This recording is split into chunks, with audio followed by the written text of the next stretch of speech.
Coming up on Mountain News this morning, several were honored last night at the Harlan County Chamber of Commerce's annual award gala. And after months of protests and asking about their lost pay, Black Jewel miners may finally have their answers. But for one family, another battle is still ahead. Plus, a former Morehead State University employee is accused of stealing thousands of dollars from the school. Dedicated to Eastern and Southern Kentucky, this is WYMT Mountain News This Morning. Good morning. The time is 5:30 on October 25th. I'm Madison Pergram. And I'm Will Puckett. Thank you for tuning in to Mountain News This Morning on this Friday.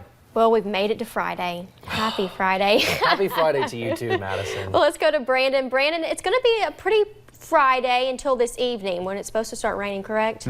For a little bit today, it'll be kind of a dreary feel because the clouds will continue to increase throughout the day, but we should be dry until late this afternoon or early this evening, then scattered for then, and then we'll start to see more showers into the overnight. Let's take a look at current conditions. Whitesburg Pine Mountain there on US 119, and you see things are fairly quiet as you head out the door this morning. Just a few clouds around.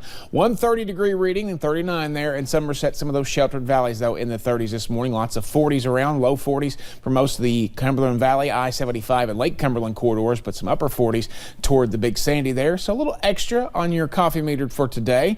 And as we head out the door, you'll see on the WYMT weather app, which you can download for free, track that rain tonight and tomorrow, that we'll see the clouds for much of the day, and then we'll see maybe a few peaks of sunshine this morning before temperatures kind of stabilize there in the mid-60s and the shower chances pick up as we go deeper into the evening. We'll talk about those rain chances and everything else coming up here in just a little bit. Looking forward to it, Brandon. Thank you, sir. Well, after months of asking where their missing pay is, Black Jewel miners may finally have an answer. Black Jewel's attorney said in a release that the paychecks will be mailed out and delivered in the coming weeks. But for some, their journey is far from finished. And on the day those paychecks bounced, one miner, Tony Saylor, was being scanned for a brain tumor. And since then, he's learned it is cancer. He lost his income and medical insurance. WYMT's Hannah Reynolds sat down with him again to learn how his life has changed. We first talked to Tony Saylor in July, shortly after surgeons removed that 77-millimeter mass from his brain. Went out back to Lexington on the 3rd and get a scan on it, and that's when my bank account all that cleared up. A day he will not soon forget. He mined at Revelation Coal, now 3 months removed from that surgery while his health improves between treatments. There is still a long road to recovery. And I'll just keep at it, and it's going to be higher. And like I said, this month coming up, I'll double the size I was on, and each time on it keeps going higher and higher, and see how it works. Despite losing his health insurance, Medicaid stepped in to help. And now learning he will soon receive back pay helps ease his family's mind. He's blessed and God's been watching over him for sure. It's been a roller coaster, but I think we're getting on the long run. As for his future, Me, I'm just hoping treatment goes good and spend time with my kids. Tony goes back to see his doctor on October 30th. In Harlan County, Hannah Reynolds, WYMT Mountain News. At that next doctor's appointment, they will look to see how the remaining part of the tumor is responding to treatment and what the next steps will be. And several were honored last night at the Harlan County Chamber of Commerce's annual award gala. The awards honor people who have been instrumental in helping and inspiring Harlan County over the last year. Joyce Chang, who raised and donated thousands of dollars for Black Jewel miners, was awarded Harlan Countyan of the Year. Everything's worth it. Everything, yes, everything's worth it. And bring all these Harlan County together, that's the most important. Chang said the award could not have come on a better day after hearing the miners would get their back pay. We have a full list of the winners over on WYMT.com. Well, a Bell County man is behind bars after troopers say he stole tens of thousands of dollars worth of equipment from a coal mine operation. It all started at Contract Highwall Mining in Middlesboro. Troopers say they found the equipment at the home of this man, 42-year-old James Lay. The equipment and tools were worth around $30,000. Lay was arrested and charged with theft over $10,000 and lodged into the Bell County Detention Center.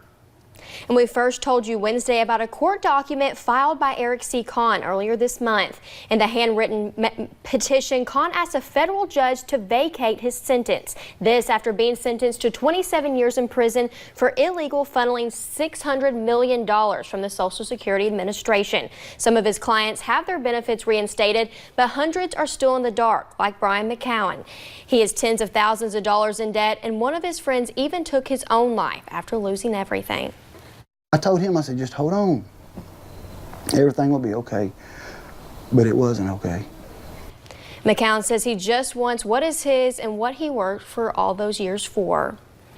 Well, just a few weeks ago, Garrett Holiness Church in Clay County was burglarized. Believing only guitars and some money were taken, officials later received information about a man trying to cash the church's checks. WYMT's Lauren McCord talked with officials who say they have arrested one man, but believed more are involved.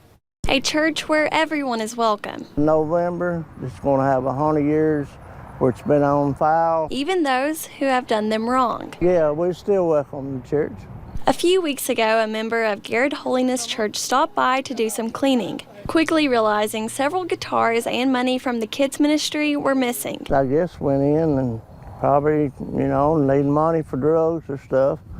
Went in and got her guitars. Contacting the local sheriff's department, police soon found a few of the missing guitars hidden near the railroad tracks. We've recovered 3 of the guitars, but we didn't know anything else was stolen. But on Monday, officials received a tip that guitars and money were not the only thing stolen. We did get a call of a male trying to pass checks on the Garrett Holiness Church. Police arresting and charging Joshua Jarvis with first-degree forgery. We found him at a local gas station just about a mile down the road, trying to cash checks. And Jarvis says he was not alone while committing this crime. Through investigation, he told us that he was there, but there was other people involved in the burglary. While officers continue to investigate, makes you feel pretty bad, but you got to pray for them. The church will continue to pray. In Clay County, Lauren McCourt, WYMT Mountain News.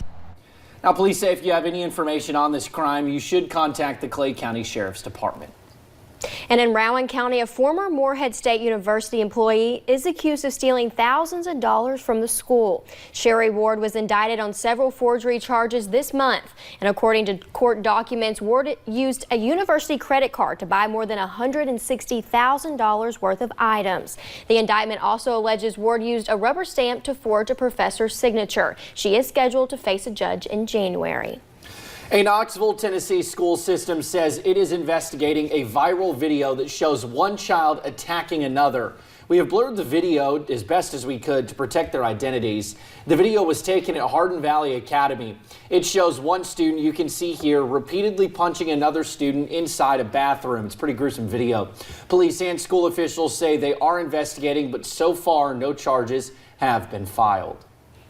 And we could learn a trial date in a Laurel County murder and arson case next month. Yesterday, a judge set a November 25th pre-trial hearing for Vaughn Brock. Investigators believe Brock killed his toddler son.